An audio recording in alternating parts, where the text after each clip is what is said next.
আল্লাহ তাআলা দুনিয়াতে পাঠাইছেন, এই দুনিয়া থেকে একদিন বিদায় নিতে হবে।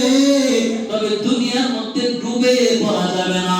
দুনিয়ায় বসে বসে ইবাদত বন্দেগী করে করে আল্লাহকে রাজি খুশি করে কবরে যেতে হবে।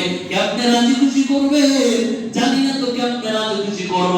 এজন্য কবি বলেন, আল্লাহ আল্লাহ ওয়ালা যারা আছে তাদের নজরের মাধ্যমে নিজের রূহটাকে তাজা করো, তাজা। এখন যদি বলতে যাই তাহলে অনেক মানুষ রাগ করবে, হুজুর সব সময় এই কথাগুলো বলে থাকেন। এ ভাই, তোমার পা ধরে ধরে বলি, সবার সামনে দাও, সবার সামনে ধরে বলি, আমার কোনো লজ্জাবোধ হবে না, আমার কোনো ক্যারিও কমবে না, আমার কোনো অসম্মানও হবে না। তোমার পা ধরে বলি, এই কথা যদি না বলি আপনি যদি রাগ করেন, না বললে আপনি কোত্থেকে শিখবেন? জবাব দেন। यहाँ हम सब मुसाफिर दिल ना लगा, আমরা মুসাফির। এই দুনিয়ার মধ্যে